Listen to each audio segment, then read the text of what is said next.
बिस्मिल्लाहिर्रहमानिर्रहीम। अस्सलाम वालेकुम स्टूडेंट्स, उम्मीद है आप सब खैरियत से होंगे। कॉस्ट अकाउंटिंग वालेकुम। Cost accounting chapter number 5, illustration number 5-7। आज जो हमारा टॉपिक डिस्कशन का है वो ईओक्यू के ऊपर है, इकोनॉमिक ऑर्डर क्वांटिटी के ऊपर। हमने इसकी थ्योरी जो है वो पढ़ ली थी, ठीक है। इसको फार्मूला भी डिस्कस कर लिया था। आज जो हम इसकी न्यूमेरिकल प्रॉब्लम्स पे आएंगे, फिर भी मैं आपको थोड़ा सा गाइड कर देता हूँ कि ईओक्यू जो इकोनॉमिक ऑर्डर क्वांटिटी है या री ऑर्डर क्वांटिटी है वो क्या होती है। वो बेसिकली ऐसी क्वांटिटी है जिस पे हमें मिनिमम ऑर्डरिंग कॉस्ट पड़ रही होती है, कैरिंग कॉस्ट पड़ रही होती है, ठीक है। तो हमने ऐसी क्वांटिटी को आइडेंटिफाई करना है कि जिसके ऊपर हमें कम से कम ऑर्डरिंग कॉस्ट, ऑर्डर करते हुए भी कम कॉस्ट लगे, और उसको कैरी यानी कि उसको महफूज करने के लिए भी हमें कम कॉस्ट जो है वो लगानी पड़े, ठीक है। तो यहाँ पे सबसे पहले हम बात करते हैं जी, economic number of orders, frequency of orders. सवाल करता है जी, the annual demand for a product is 6400 units. अच्छा, यहाँ पे उसने आपको एक एनुअल डिमांड दी, यानी कि एनुअल रिक्वायरमेंट भी इसको कहते हैं, 6400 यूनिट्स की दी गई है, जिसे हम AR कहते हैं, जो फॉर्मूले में AR कहलाता है। Inventory carrying cost is ₹1.50 per unit per annum, ठीक है। यानी कि एक यूनिट को जो कैरी करने की कॉस्ट है पर एनम सालाना, ठीक, वो कितनी आ रही, 1.50।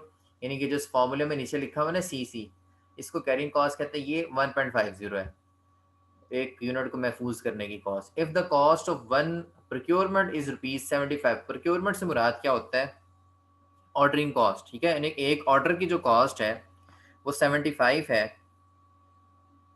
तो फिर आपने जो है वो डिटरमाइन करना है economic order quantity, number of orders per year, और time between two consecutive year, consecutive order, यानी कि जिसके हम फ्रीक्वेंसी ऑफ ऑर्डर्स भी कहते हैं।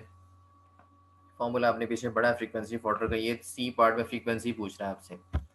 तो जो चीज़ें हमारे पास है उसके ज़रिए से हम EOQ निकालते हैं। एनुअल रिक्वायरमेंट देखें, ये फॉर्मूले का 2 आ गया। एनुअल रिक्वायरमेंट यहाँ से आ गई हमारे पास, ठीक है, 6400 यूनिट्स। और ऑर्डरिंग कॉस्ट जो प्रोक्योरमेंट उसने बताई है 75, ही यहाँ से आ गई। इंटरेस्ट इस फॉर्मूले में होता तो है, लेकिन यहाँ सवाल में इंटरेस्ट उसने दिया नहीं है। इसका मतलब ये कोई डेट फाइनेंसिंग नहीं है, उसने कोई लोन लेकर जो है इन्वेंट्री नहीं खरीदी, अपना पैसा लगा के कोई इन्वेंट्री खरीदी होगी, या फिर इसलिए इंटरेस्ट का फैक्टर यहाँ पे नहीं आ रहा।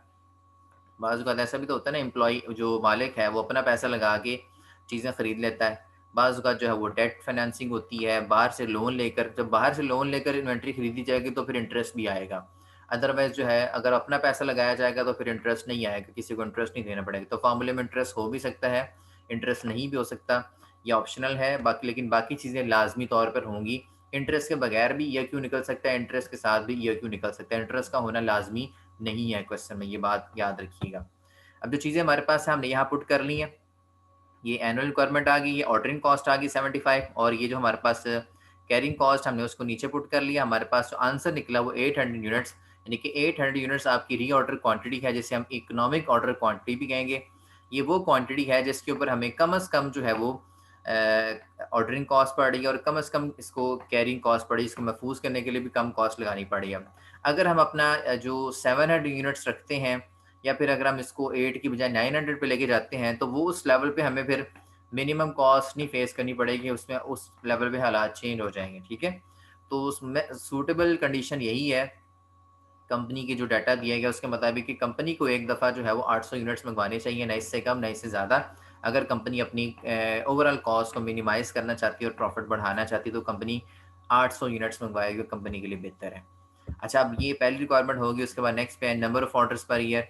Number of orders per year किस तरह से निकालेंगे, हम देख लेंगे साल के अंदर हमारे पास जो है कितने दिन आते हैं, या मंथ्स वो ले लेंगे हम, ठीक है। एनुअल रिक्वायरमेंट को हम डिवाइड कर देंगे EOQ पर, ठीक है। ये आपके नंबर ऑफ ऑर्डर्स निकल आएंगे, और उसके बाद जो हम फ्रीक्वेंसी से निकालेंगे, ठीक है, साल में दिन या महीने देख के। अब number of orders per year का फार्मूला भी आपको पता है, उसमें आपने एनुअल रिक्वायरमेंट ले लेनी है, सालाना आपकी कितनी चीज़ें यूज़ हो रही हैं वो, और EOQ, ठीक है। एक दफ़ा जो आपने मंगवाना है, जो EOQ है आपका, वो नीचे आ जाएगा, तो आपको पता लग जाएगा कि आप साल में कितनी दफ़ा मंगवा रहे हैं। आप साल में 8 दफ़ा मंगवा रहे हैं। ज़ाहिर बात है, अगर आप यहाँ से अगर देखें इस क्वेश्चन को, कि अगर सालाना रिक्वायरमेंट 6400 है और आप एक दफ़ा में 800 मंगवा रहे हैं, तो कितनी दफ़ा 800 करके मंगवाएंगे कि 6400 पूरा हो जाए? ये असल में सवाल है। ठीक है, तो यहाँ पे हमें पता लग गया। हम सिंपल क्या करेंगे, हम 6400 को ऊपर रखेंगे, 800 को नीचे रखेंगे। हमें पता लग जाएगा कि हमें 8 दफ़ा ऑर्डर प्लेस करना पड़ेगा, 800 करके हमें 8 दफ़ा मंगवाना पड़ेगा, फिर हमारा 6400 पूरा होगा। तो number of orders per year किस तरह निकलेंगे, एनुअल रिक्वायरमेंट को डिवाइड कर देंगे हम ईओक्यू पे, तो हमारे पास नंबर ऑफ ऑर्डर्स आ जाएंगे, जैसे कि सामने नज़र आ रहे हैं आपको स्क्रीन पे, 8 ऑर्डर्स इन अ ईयर। ठीक है, उसके बाद time between two consecutive order, यानी कि एक ऑर्डर और दूसरे ऑर्डर के दरमियान जो वक्फा है, जो टाइम पीरियड है, वो कितना है। तो उसके लिए भी आपको पीछे अगर आप जाएंगे तो आपको फार्मूला नज़र आ जाएगा, 3-4 पेजेस पीछे फ्रीक्वेंसी ऑफ ऑर्डर्स का फार्मूला लिखा हुआ है, यानी कि एक ऑर्डर और दूसरे ऑर्डर के दरमियान जो टाइम ड्यूरेशन है वो कितना है। अब हम यहाँ पे देखेंगे जी कि हमने देखा कि सालाना जो ऑर्डर्स हो रहे हैं वो 8 ऑर्डर हैं। ठीक है, तो साल में महीने कितने होते हैं जी, 12 महीने होते हैं। 12 महीनों को हम 8 पे डिवाइड कर देंगे तो हमारे पास 1.5 महीना बनता है, यानी कि 1.5 महीने बाद हम दूसरा ऑर्डर मंगवाते हैं। या हम इसको इस तरह से भी कर सकते हैं कि साल में कितने दिन हैं वो ले लें। ठीक है, और उसको जितने ऑर्डर्स हैं नंबर ऑफ ऑर्डर्स पे डिवाइड कर दें, तो आपको पता लग जाएगा कि कितने दिनों बाद आप दूसरा ऑर्डर प्लेस करेंगे। तो 46 डेज आपके पास अप्रॉक्सीमेटली बनते हैं। ठीक है, तो ये सिंपल फार्मूलाज है, हमने 2-3 फार्मूलाज लगाए और सवाल हमारा हल हो गया।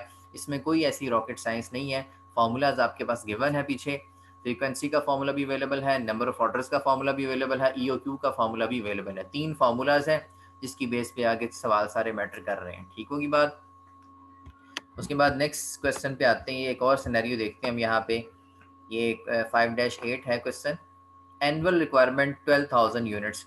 ठीक है, उसके बाद कॉस्ट ऑफ ऑर्डरिंग कॉस्ट 15 है, एक ऑर्डर को मंगवाने का जो कॉस्ट पड़ती है, ठीक है, वो 15 पड़ती है सालाना। और कॉस्ट पर मटेरियल, यानी कि एक मटेरियल की जो कॉस्ट है 1.25 पर यूनिट है। ठीक है, उसके बाद कैरिंग कॉस्ट जो है वो 20% ऑफ एवरेज इन्वेंट्री। अच्छा, याद रखिएगा एक चीज़ इंपॉर्टेंट है, जब भी कैरिंग कॉस्ट का मसला आएगा ना, तो कैरिंग कॉस्ट या तो उसने क्वेश्चन में दी होगी, वैल्यू लिख के दी होगी, जैसे पिछले क्वेश्चन में थी 1 पॉइंट समथिंग, या फिर उसने जो है परसेंटेज दी होगी। अगर उसने परसेंटेज दी तो अब याद रखें आपने क्या करना है। अगर उसने परसेंटेज दी है ना, तो आपने इन्वेंट्री जो एक यूनिट पे आने वाली कॉस्ट है ना, उसकी परसेंटेज लेनी है। फर्क ये देखिए, यहाँ पे देखें जी, कॉस्ट पर मटीरियल, कि एक यूनिट जो है उसके ऊपर जो कॉस्ट लग रही है 1.25 है। जो टोटल कॉस्ट एक यूनिट को बनाने में लग रही वो है 1.25, ठीक है, पर यूनिट। और कैरिंग कॉस्ट, उसको संभालने के लिए जो कॉस्ट लग रही है वो उसका 20% है। ठीक है, तो जब भी कैरिंग कॉस्ट की परसेंटेज दी होगी गई होगी तो आपने पर यूनिट कॉस्ट देखनी है, और पर यूनिट कॉस्ट की वो परसेंटेज ले लेनी है आपने। ठीक है, पर यूनिट कॉस्ट का आप 20% लेंगे तो आपके पास उसी एक यूनिट को संभालने के लिए कॉस्ट निकल आएगी। फॉर एग्जाम्पल, एक यूनिट 10 रुपये का बनता है, मिसाल के तौर पर एक यूनिट के आने वाली कॉस्ट 10 रुपये है, तो हम उसके बाद में उसको रखते हैं अपने गोदाम में, रखते हैं जाके। उसको गोदाम में रखने के लिए भी तो कॉस्ट चाहिए ना, कोई आपको कॉस्ट लगेगी ना उसको महफूज करने के लिए। हम कहते हैं जी इसके ऊपर जो आ रही है ना कॉस्ट, 2 रुपये इसको संभालने पे लग रहे हैं, 10 रुपये बनाने पे लगाए और 2 रुपये इसको संभालने पे लग रहे हैं। ठीक है, तो एक बंदा आके ये कहता है कि, वो एक बंदा आके ये नहीं कहता कि 2 रुपये लग रहे हैं, एक बंदा कहता है जी 20% इन्वेंट्री का लग रहा है, 20% पर यूनिट कॉस्ट का लग रहा है। तो तब भी बात वही है, 20% जब 10 रुपये का निकालेंगे तब भी 2 रुपये बनेंगे। एक बंदा आके वैसे ही बताया था कि भाई ये जो 10 रुपये का यूनिट बनाया है इसको संभालने में 2 रुपये लग रहे हैं, ठीक है, इसको कैरी करने में अपने पास गोदाम में रखने के लिए 2 रुपये लग रहे हैं, तो तब भी बात ठीक है। या तो सवाल में बताई होगी कैरिंग कॉस्ट, या नहीं बताई होगी तो आपको परसेंटेज दी होगी, और अगर परसेंटेज दी गई होगी तो आपने पर यूनिट कॉस्ट की वो परसेंटेज ले लेनी है, आपको पता लग जाएगा कैरिंग कॉस्ट एक्चुअल है कितनी। ठीक होगी बात। अब इसमें इस सवाल में हमने सिर्फ जो है वो ईओक्यू निकालना है। ठीक है, नंबर ऑफ ऑर्डर्स भी निकालने हैं। तो फार्मूला आपके पास गिवन है, 2 multiply annual requirement multiply ordering cost, OC से मुराद ऑर्डरिंग कॉस्ट, और नीचे कैरिंग कॉस्ट। इंटरेस्ट इसमें भी नहीं था, तो 2 फार्मूले का आ गया। एनुअल रिक्वायरमेंट जो है वो 12,000 है, 12,000 यूनिट्स की है। और ऑर्डरिंग कॉस्ट यहाँ से देखें, कॉस्ट ऑफ ऑर्डरिंग 15 पर ऑर्डर है, तो 15 का ऑर्डरिंग कॉस्ट आ गई, और नीचे इंटरेस्ट तो है नहीं था, लेकिन कैरिंग कॉस्ट की परसेंटेज दी थी। अब यहाँ पे देखें कैरिंग कॉस्ट की परसेंटेज उसने किसके लिए, पर यूनिट कॉस्ट के लिए, जो एक यूनिट पे आने वाली कॉस्ट है उसका 20% लिया है। ठीक है, 1.25 का 20% लेंगे तो आपको संभालने आपके पास कॉस्ट आ गई 0.25। इसका मतलब क्या है कि एक यूनिट को बनाने में 1.25 यानी कि ₹1.25 लग रहा है, और उसी यूनिट को संभालने के लिए जो है वो आपका ₹0.25 लग रहे हैं, ठीक है। एक यूनिट को बनाने के लिए जो है आपके वो 1.25 लग रहे थे, और उसी को संभालने के लिए 0.25 लग रहे हैं, ठीक है। तो जब भी कैरिंग कॉस्ट की परसेंटेज दी गई होगी तो आपने पर यूनिट कॉस्ट की वो परसेंटेज लेनी है। यहाँ पे ये पर यूनिट कॉस्ट है 1.25, इसकी हमने परसेंटेज ली है कैरिंग कॉस्ट वाली, तो हमारे पास उसकी कैरिंग कॉस्ट, उसको कैरी करने की, उसको महफूज करने की, वो संभालने की कॉस्ट आ गई है। इस पे डिवाइड करेंगे, आपके पास जो है वो ईओक्यू निकल आएगा। 1200 यूनिट्स निकली आपके, जो है 1200 यूनिट्स वो यूनिट्स अगर आप 1200 करके मंगवाएंगे तो आपको मिनिमम कॉस्ट जो है फेस करनी पड़ेगी, आपका प्रॉफिटेबिलिटी बढ़ सकती है। उसके बाद number of orders per year का फॉर्मूला आपके सामने है, जैसे पिछले सवाल में किया था। एनुअल रिक्वायरमेंट को आपने डिवाइड कर देना ईओक्यू पे। एनुअल रिक्वायरमेंट आपकी 12,000 थी, ईओक्यू आपके जो है 1200 है, तो 1200 आपके लिए एक इकोनॉमिक ऑर्डर क्वांटिटी है। 1200 अगर मंगवाएंगे तो आपको कम ऑर्डरिंग कॉस्ट पड़ रही है, कम कैरिंग कॉस्ट पड़ रही है। तो सवाल ये है कि अगर 1200 करके मंगवाएंगे और सालाना आपको 12,000 यूनिट्स चाहिए, तो कितनी दफ़ा आपको 1200 करके मंगवाने पड़ेंगे? तो 10 दफ़ा आपको 1200 करके मंगवाने पड़ेंगे। ये होता है number of orders per year, ठीक है। सालाना आपको 12,000 यूनिट्स चाहिए, रिक्वायर्ड है। अगर आप 1200 की किस्तों में मंगवा रहे हैं तो कितनी दफ़ा मंगवाएंगे? 10 दफ़ा मंगवाएंगे, 10 ऑर्डर्स आपको देने पड़ेंगे, फिर आपकी सालाना रिक्वायरमेंट जो है वो कंप्लीट हो जाएगी, ठीक है। अच्छा, इसमें नेक्स्ट जो है आपकी एक प्रूफ उसने दिया हुआ है, ठीक है। प्रूफ से मुराद क्या है, हम जो एक एलानिया बात करते हैं जी, ईओक्यू एक ऐसा लेवल है जिसके ऊपर मिनिमम कॉस्ट जो है बियर करनी पड़ती है। चले आइए इस कॉन्सेप्ट को हम प्रूव करके देखते हैं कि वाकई जो हमने 1200 यूनिट्स ईओक्यू की निकालने की, इसके ऊपर हमें मिनिमम कॉस्ट पड़ रही है, ठीक है। इसी को उसने नीचे प्रूव किया। सालाना जो रिक्वायरमेंट है वो 12,000 है, ठीक है। साइज ऑर्डर कहता जी अगर 800 मंगवाएंगे, ठीक है, तो क्या सूरत अलग, नंबर ऑफ ऑर्डर्स आपके निकलेंगे फिर 15, ठीक है। ऑर्डरिंग कॉस्ट फिर आपकी निकल रही है, आप एक ऑर्डर पे आने वाली कॉस्ट जो है वो कितनी है जी आपकी 15, ठीक है। जब एक ऑर्डर पे आने वाली कॉस्ट भी 15 और ऑर्डर्स भी 15 हो तो 15 ज़रब 15 225 हो जाएंगे, ऑर्डरिंग कॉस्ट 225 निकल आई। और एवरेज कैरिंग कॉस्ट जो है, कैरी करने की कॉस्ट अगर आप जो है वो यूनिट कॉस्ट का लेंगे, ठीक है, 20%, तो वो आपके यहाँ पे निकल रहा जी वो ₹100 इस तरह से निकलेगा, ठीक है। और आपकी टोटल कॉस्ट जो है वो 325 हो जाएगी। इसी तरह से अगला उसने केस लिया, अगर हम 1000 यूनिट मंगवाते हैं तो क्या सिनेरियो होगा, 1000 यूनिट में हमें 305 रुपये की कॉस्ट पड़ रही है, ठीक है। कहता जी अगर हम 1200 यूनिट्स मंगवाते हैं तो हमें कॉस्ट पड़ी है 300 की, ठीक है। अगर हम 1400 यूनिट मंगवाते हैं तो हमें कॉस्ट पड़ी है 303 की। अगर हम 1600 यूनिट मंगवाते हैं तो हमें कॉस्ट पड़ी 312 की। तो सबसे ज़्यादा फिजिबल कौन सा हुआ फिर? ये 1200 यूनिट, ठीक है। अगर हम 1200 यूनिट मंगवाएंगे तो हमें जो है वो आपकी जो नंबर ऑफ ऑर्डर 10 होंगे आपके, ठीक है। और जैसे फॉर्मूले से आपने निकाले नंबर ऑफ ऑर्डर, जैसे पिछला फॉर्मूला था, ठीक है। ऑर्डरिंग कॉस्ट जो है वो आपकी कैलकुलेट करनी पड़ेगी, एक ऑर्डर की कॉस्ट पीछे दी हुई है, ठीक है। उससे मल्टीप्लाई कर लेंगे, आपके पास ऑर्डरिंग कॉस्ट भी निकल आएगी। ऑर्डरिंग कॉस्ट निकल आएगी, उसके बाद आपकी एवरेज कैरिंग कॉस्ट निकाल लेंगे उसकी मदद से, ठीक है, आगे यूनिट कॉस्ट की मदद से। तो उसके बाद आपके पास आ जाएंगे ये 300 रुपया, ठीक है। तो हमने देखा कि 1200 यूनिट्स पे जो हमें कॉस्ट पड़ रही है वो 300 पड़ रही है, लिहाजा हम 1200 यूनिट्स मंगवाएंगे, हम ना 800 मंगवाएंगे, ना हम 1000 मंगवाएंगे, ना 1400 और ना 1600, ठीक है। लेकिन ये आपको क्वेश्चन में नहीं आएगा कि प्रूफ करके दिखाएं, बस आपको समझाने के लिए बता रहा हूँ कि इस तरह से उन्होंने प्रूव करके दिखाया कि वाकई ईओक्यू एक ऐसा लेवल है जिसपे हमें कम कॉस्ट बियर करनी पड़ रही है, ठीक है। और इस फार्मूले से हम इसको निकालते हैं। एक जो प्रोडक्शन मैनेजर है, एक कॉस्ट अकाउंटेंट है, वो यही टेक्निक इस्तेमाल करता है कि फर्म को बताता है कि आप कितना एक दफ़ा मंगवाएं, ठीक है, एक जो इन्वेंट्री मैनेजर है, ताकि हमें कम से कम कॉस्ट है वो बियर करनी पड़े। हम ये सारी वर्किंग नहीं करेंगे, हम सिंपल इस फॉर्मूले के ज़रिए से वो लेवल निकाल लेंगे 2 मिनट में कि हमें कितनी मंगवानी चाहिए, ठीक है। तो ये फार्मूला उन्होंने दे दिया, इस फार्मूले से आप निकाल सकते हैं कि आपको कितना एक दफ़ा मंगवाना चाहिए ताकि हमें मिनिमम कॉस्ट बियर करनी पड़े। ये इसमें बस प्रूफ था, ठीक होगी बात। अच्छा जी, उसमें अब अच्छा नेक्स्ट इसमें हम एक और एग्जांपल लेते हैं इसको मज़ीद समझने के लिए। यहाँ पे अब आपके पास जो है चीज़ें थोड़ी सी बिखरी आ गई हैं, स्टेटमेंट फॉर्म में आ गई हैं, तो घबराना नहीं है। सिंपल ईओक्यू की कैलकुलेशन करनी है आपने, कैलकुलेशन ऑफ सेविंग जो है उसके हवाले से। फ्लेक्स लिमिटेड एक कंपनी है, has been buying a given item in lot of 1200 units in a 6 month supply. यानी कि 6 महीनों में जो यूनिट्स की सप्लाई है वो 1200 यूनिट्स जो है वो उनको चाहिए होते हैं, वो बाय करती हैं। इसका मतलब 6 महीनों में अगर 1200 यूनिट उनको चाहिए होते हैं तो साल में कितने चाहिए होंगे? ज़ाहिर सी बात है इसका डबल, 1200 को 2 से मल्टीप्लाई कर देंगे 2400 आ जाएंगे। ठीक होगी बात। उसके बाद the cost per unit is ₹12, ये पर यूनिट कॉस्ट है। इन चीज़ों को आप अंडरलाइन कर सकते हैं। ठीक है, ये आपकी एनुअल रिक्वायरमेंट आ जाएगी। जब इसको 2 से मल्टीप्लाई करेंगे 1200 को 2400 आ जाएगी। चूंकि ये 6 मंथ थी इसलिए हमने 2 से मल्टीप्लाई करके हमने पूरा साल की निकालनी, एनुअल रिक्वायरमेंट निकालनी है। कॉस्ट पर यूनिट क्या है? 12 है। ठीक है, इसको हम यूज़ करेंगे जब हमने कैरिंग कॉस्ट निकालनी होगी। ठीक है, इसका वहीं पे यूज़ है। एक यूनिट को बनाने की कॉस्ट 12 है। ऑर्डरिंग कॉस्ट, एक ऑर्डर को प्लेस करने की जो सालाना कॉस्ट है वो कितनी है? 8। ठीक है, उसके बाद जो एक ऑर्डर की कॉस्ट 8 आ गई। उसके बाद कैरिंग कॉस्ट 25% आ गई बात। अब कैरिंग कॉस्ट 25% है तो अब आपको पता होना चाहिए 25% किसका लेना है? जाहिर सी बात है पर यूनिट कॉस्ट का।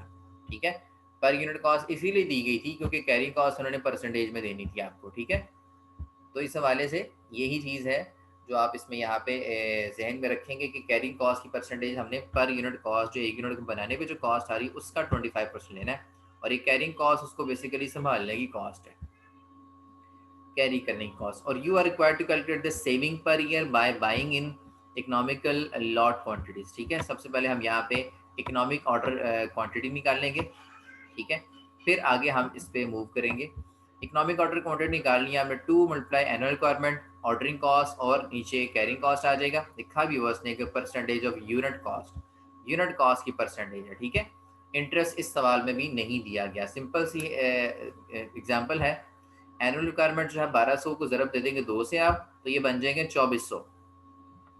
2400 के बाद आपके पास जो दिया गया है ऑर्डरिंग कॉस्ट जो है वो बाइंग और ऑर्डरिंग कॉस्ट पर ऑर्डर जो है वो भी दी गई है, वो 8 रुपये आपके पास। ठीक है, कॉस्ट पर यूनिट यूसी जो है वो भी दिया गया आपको, 12 रुपये दिया गया, लेकिन उसका डायरेक्ट इस्तेमाल नहीं है। कैरिंग कॉस्ट आपको 25% दी गई है। ठीक है, अब आप यहाँ पे देखें फार्मूले में 2 तो फार्मूले का आ गया। 2400 कैसे निकला? यहाँ से 1200 को ज़रा 2 कर दिए, 2400 यूनिट्स आ गए। ऑर्डरिंग कॉस्ट जो यहाँ से हमने ली थी 8 की। ठीक है, ये ऑर्डरिंग कॉस्ट आ गई आपके पास। और नीचे आप देख सकते हैं जो कैरिंग कॉस्ट है वो कैसे निकालेंगे? हम परसेंटेज लेंगे, कैरिंग कॉस्ट की परसेंटेज 25% है, तो ये 25% हमने किसका लेना है? हमने पर यूनिट कॉस्ट का लेना है, दैट इज 12 रुपीज। ठीक है, तो 12 रुपये एक प्रोडक्ट को बनाने की कॉस्ट है और 12 रुपये का 25% जो होगा वो उसको संभालने की कॉस्ट है, वो उसको कैरी करने की कॉस्ट है, वो उसको महफूज करने की कॉस्ट है। देखते हैं वो कितनी निकलती है। 12 का हमने 25% कैलकुलेट किया तो वो 3 निकला। इसका मतलब क्या हुआ कि एक यूनिट को बनाने पे जो कॉस्ट आ रही है वो 12 आ रही है और उसी को संभालने के, उसको कैरी करने की कॉस्ट कितनी आ रही है? वो 3 आ रही है। ठीक है, तो 3 यहाँ पे नीचे आ जाएगा, बाकी चीज़ें एज इट इज़ गिवन है आपको। तो आप यहाँ से कैलकुलेट करेंगे तो आपके पास कितना आ गया? 113.1 आपकी इकोनॉमिक ऑर्डर क्वांटिटी है। यूनिट्स में आएगा, यहाँ पे यूनिट्स भी आप लोग लिख लें बुक में, ये एक बेसिकली यूनिट्स है। इतने यूनिट्स अगर आप मंगवाएंगे एक दफ़ा में तो आपको मिनिमम ऑर्डरिंग कॉस्ट बियर करनी पड़ेगी और मिनिमम कैरिंग कॉस्ट आपको बियर करनी पड़ेगी। नंबर ऑफ ऑर्डर्स आपको फॉर्मूला पता है कैसे निकालते हैं कि एक साल में नंबर ऑफ ऑर्डर्स कितने होंगे? आप एनुअल रिक्वायरमेंट जो सालाना रिक्वायरमेंट उसको ऊपर रखें और एक दफ़ा जो मंगवा रहे हैं आप, एक दफ़ा 113 मंगवा रहे हैं तो आपको कितनी दफ़ा 113 करके मंगवाने पड़ेंगे 2400 को पूरा करने के लिए? ज़ाहिर बात है आपको जो है वो 21 दफ़ा, 21 या दो एक दफ़ा जो है वो ऑर्डर प्लेस करना पड़ेगा ताकि आपकी एनुअल रिक्वायरमेंट जो है वो पूरी हो। साल में आप 21 ऑर्डर प्लेस, 21 या दो एक ऑर्डर जो है वो प्लेस करेंगे। ठीक है, तो ये थी इसकी कैलकुलेशन, यहाँ तक हमने इस प्रॉब्लम को करना है। ठीक है, यही चीज़ें आपने करनी है। नेक्स्ट जो है सेविंग के ऊपर आपने नहीं जाना, वो भी एक अलग से कैलकुलेशन है। ठीक है, आप बस जो है इसका EOQ निकालना सीखें और आप जो इसका नंबर ऑफ ऑर्डर जो है वो उसको आप निकालना सीखें। अच्छा, इसमें उसने क्वेश्चन पूछा था कि सेविंग का आपने सेव क्या किया? ठीक है, तो देखिए आपके पास यू हैव 2 ऑप्शंस कि या तो आप जो है वो 6 महीने बाद वो 1200 उसके यूनिट लगते थे, या तो आप 1200 करके 2 दफ़ा मंगवा लें 2400 पूरा कर लें, या तो आप 113.14 करके मंगवाएं और 21 दफ़ा मंगवाएं। तो कौन सी ऑप्शन आप सेलेक्ट करेंगे? यहाँ से हमें पता लगेगा किस में हमें सेविंग ज़्यादा है, किस में हमें नुकसान हो रहा है। देखिए जी, अगर वो 1200 यूनिट, अगर उसका ऑर्डर साइज 1200 है ठीक है। तो उसके मुताबिक उसको 2 ऑर्डर में मंगवाना पड़ेगा माल, ताकि उसके 2400 पूरे हो जाए। लेकिन अगर हम देखें, अगर वो एक दफ़ा ऑर्डर साइज उसका 113, अगर वो 113 मंगवाता है एक दफ़ा में, तो उसको 21 दफ़ा मंगवाने पड़ेंगे, उसके नंबर ऑफ ऑर्डर 21 होंगे, ठीक है। और ऑर्डरिंग कॉस्ट जो है वो 8 ही है दोनों तरफ। अब यहाँ पे ऑर्डर 2 हैं, ऑर्डरिंग कॉस्ट पड़ गई 16, ठीक है। लेकिन यहाँ पे ऑर्डर उसके जो है वो 8 हैं, मतलब जो 21 हैं ऑर्डर, ठीक है। तो 21 को मल्टीप्लाई करेंगे, आपके पास 170 जो है वो कॉस्ट आ गया। बज़ाहिर तो आपको ये लग रहा है कि अगर हम 1200 करके मंगवाएं तो हमें 16 रुपए की कॉस्ट पड़ रही है, ठीक है। लेकिन अगर हम 170 करके मंगवाएं, मतलब अगर हम 21 दफ़ा मंगवाएं, तो हमें ऑर्डरिंग कॉस्ट ज़्यादा पड़ रही है। तो हमें ईओक्यू का क्या फ़ायदा हुआ कि हमने कम मंगवाया और हमें ऑर्डरिंग कॉस्ट ज़्यादा पड़ रही है। यहाँ पे अगर हम ज़्यादा मंगवाएं तो ऑर्डरिंग कॉस्ट कम पड़ रही है। आपने सिर्फ एक फैक्टर को नहीं देखना, आगे चले कहानी अभी बाकी है, ठीक है। कैरिंग कॉस्ट भी देखनी है इसकी। ऑर्डरिंग कॉस्ट तो ठीक है कम आ गई, लेकिन उधर ईओक्यू वाले में ज़्यादा आ गई। लेकिन आप कैरिंग कॉस्ट भी देखें, कैरिंग कॉस्ट कितनी पड़ रही है। अब आपको पता है cost, carrying cost per unit जो है वो 3 निकाली थी हमने, यहाँ पे फॉर्मूले में निकाली थी ना, 12 का 25% लेके 3 3 निकाली, तो तीन तीन ही दोनों तरफ है कैरिंग कॉस्ट। तो अब आप क्या करेंगे, एवरेज आपने इन्वेंट्री यूनिट्स निकाल लें, ठीक है। एवरेज इन्वेंट्री यूनिट्स आपके कितने निकलेंगे, यहाँ पे आप टोटल आपकी जो 1200 है ना, एक दफ़ा का ऑर्डर है, ठीक है। एक दफ़ा के ऑर्डर को उसने 2 पे डिवाइड कर दिया, ठीक है। आपके पास 600 निकला है एवरेज इन्वेंट्री यूनिट्स। और इधर भी उसने जो है वो 2 पे डिवाइड कर दिया 113 को, ठीक है, वो 56 निकल आया आपके पास। इसके बाद देखता जी total average carrying cost, total average carrying cost कितनी निकलती है। एक यूनिट पे आ रही थी 3, ठीक है। तो अब 600 पे कितनी आएगी, 1800 आएगी। लेकिन यहाँ पे अब आपके पास 56 जो है वो एवरेज थे, हाफ यूनिट जो थे, ठीक है। तो उनको अगर 3 से मल्टीप्लाई करें तो 170 आ रही है। यहाँ पे 170 आपको पड़ रही कैरिंग कॉस्ट, और यहाँ पे आपको 1800 पड़ रही है कैरिंग कॉस्ट। तो आप खुद अंदाज़ा लगाएं कि अगर आप 1200 वाले के हिसाब से चलेंगे, तो आपको जो एवरेज कैरिंग कॉस्ट पड़ रही है वो 1800 पड़ रही है, और यहाँ पे सिर्फ आपको 170 पड़ रही है, ठीक है। अब आप जो ऊपर से सारी चीज़ें अगर आप देखें, ये 1800 की कॉस्ट ये हो गई, और 16 रुपये की कॉस्ट ये होगी ऑर्डरिंग, ठीक है। तो 1800 और 1600 कितने बढ़ गए, 1816 टोटल हो गए। और यहाँ पे ऊपर हमें कॉस्ट पड़ी थी 170, नीचे भी हमें कॉस्ट पड़ गई 170। 170 और 170 मिलके 340 बन गए, ठीक है। एक तरफ अगर इस तरह से चलते हैं, ईओक्यू के मुताबिक चलेंगे तो 340 रुपये में कॉस्ट पड़ रही है। लेकिन अगर हम 1200 करके जो हम चलेंगे तो हमें कॉस्ट पड़ रही है 1816 की, ठीक है। इसका मतलब हम अगर ईओक्यू पे जाते हैं तो हमने कितना सेव किया, 1476 हमें सेविंग हो रही है, 1476 हमारे बच रहे हैं अगर हम ईओक्यू वाले टेक्निक के ऊपर चलते हैं, ठीक है।